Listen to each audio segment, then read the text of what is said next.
Berarti ini di luar dari DOA, ada psikolog, ada hipnoterapi. Ini karena jadi 3 segmen yang berbeda. Oke.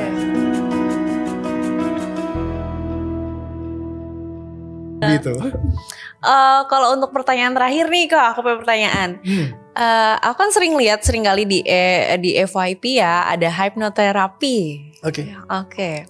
Sebenarnya siapa aja sih kira-kira orang yang butuh hipnoterapi? Apakah sebenarnya untuk jalur pertamanya kita harus butuh bantuan psikologi dulu, atau kalau misalkan kita merasa kurang puas, kurang bisa menerapkan apa perkataan dari psikolog, baru kita ke hipnoterapi gitu loh. Oke, lebih ke hipnoterapi ya. Jadi for the record yang dilakukan di session aku kan bukan hipnoterapi. Iya. Jadi ini lebih ke arah keluar ya. Jadi soal hipnoterapi sama psikologi. Iya, maksud aku siapa aja yang butuh. Itu kan dua hal yang berbeda kan, memang kan. Maksud aku kira-kira kalau misalkan kita udah merasa kayak gue ke psikolog nih kayak nggak membantu deh. Apakah gue butuh bantuan hipnoterapi nih biar alam bawah sadar gue tuh ketata juga. Tertata juga. Kira-kira yang kayak gimana gitu loh, yang butuh bantuan yang psikolog, terus hipnoterapi gitu, maksud aku gitu. Oke, berarti ini di luar dari DOA, ada psikolog, ada hipnoterapi. Ini karena jadi 3 segmen yang berbeda. Sistemnya kan lain ya. Jadi ke psikolog dulu atau hipnoterapi dulu, dua-duanya sebenarnya mereka punya kelebihan yang beda-beda. Jadi kalau psikolog akan lebih detailing lagi, ngecekin semuanya apa struktural yang lagi terjadi di sistemnya kamu. Terus mereka juga akan bantu nelusurin ke dalam, cariin permasalahan-permasalahan kamu. Nah cuman butuh memang ketemuannya agak berproses kayak gitu. Jadi satu-satu mereka akan mapping semuanya. Ya terus ada PR-nya mungkin journaling dan lain-lainnya kayak gitu buat bantu kamu lebih mengenal diri kamu sendiri, dan mereka juga ada treatment-treatmentnya sendiri, dan juga mereka bisa bantu untuk pastinya kayak mengidentifikasi kamu ini masuk kategorinya mana, terus kamu ini potensialnya bergeraknya ke arah mana. Jadi setelah diidentifikasi mereka mungkin bisa kayak, oh ini pola-pola kamu nih kayak gini kalau orang yang punya pattern kayak gini. Nah yang harus kamu lakukan tuh begini untuk yang kayak gini. Nah mereka punya treatmentnya sendiri. Nah in the other hand, kalau soal hipnoterapi akan lebih banyak kayak nelusurin terkait dengan apa yang terjadi di masa lalu. Jadi kayak past experience kamu yang bikin kamu jadi ngalamin kayak gini, mereka akan telusurin. Oke, kamu punya emosi ini, emosinya akan ditelusurin, ya jadi akan menemukan, oh ternyata problemku tuh dari sini, kejadiannya tuh dari sini gitu. Nah itu akan dibantu diberesin di sana kayak gitu. Dan juga mungkin akan bermain di level kayak bawah sadar, banyak kasih sugesti dan yang lain-lainnya kayak gitu. Which is, this is something good yang bagus juga dilakukan. Dia paling cocok kalau ditanya buat apa, hipnoterapi itu sangat cocok dan cepat untuk mereka yang punya trauma, terutama kalau trauma tunggal. Nah, trauma tunggal itu apa? Trauma yang kejadiannya itu single core, kejadiannya itu satu kejadian yang terpusat.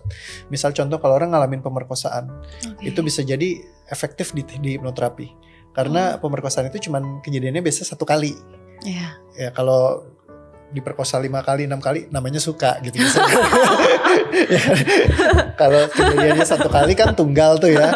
Nah jadi ketika 1 kali kejadiannya dia diberesin itu sama hipnoterapi bisa sharp gitu. Jadi bisa bantu beresin.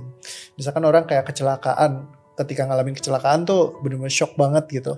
Nah itu bisa dibantu hipnoterapi, itu akan efektif. Jadi kejadian-kejadian yang tunggal itu akan sangat bisa dibantu dengan hipnosis kayak gitu. Jadi kalau misalkan punya trauma tunggal yang kamu udah tahu masalahnya apa, dibantu pakai hipnoterapi itu bisa efektif kayak gitu. Nah kalau kamu masih bingung, ini masalah gue apa sih gitu, nah mungkin bisa dibantu sama psikolog gitu, akan bantu kamu lebih mapping lagi, lebih detailing lagi. Jadi dua-duanya punya kelebihannya masing-masing.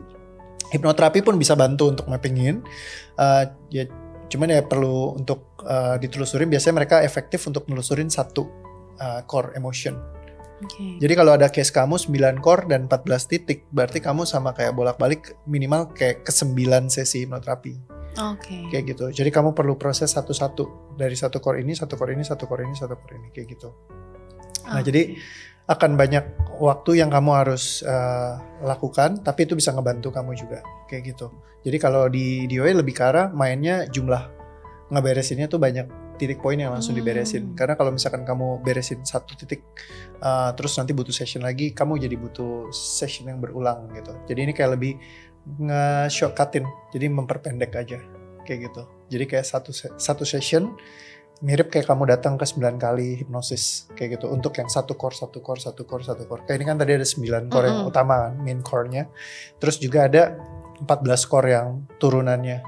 Kayak gitu. Jadi core-nya ada banyak banget tuh, ada 23 core. Kayak gitu.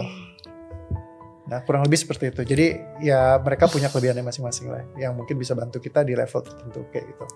Oke, terima kasih kok. Sip, thank you. Sudah terjawab semuanya di section ini. Thank you. Hopefully lebih happy lagi. Pasti dong. Terima kasih Koko. Sudah menjawab pertanyaan-pertanyaanku. See you semuanya. Bye-bye. See you teman-teman semuanya.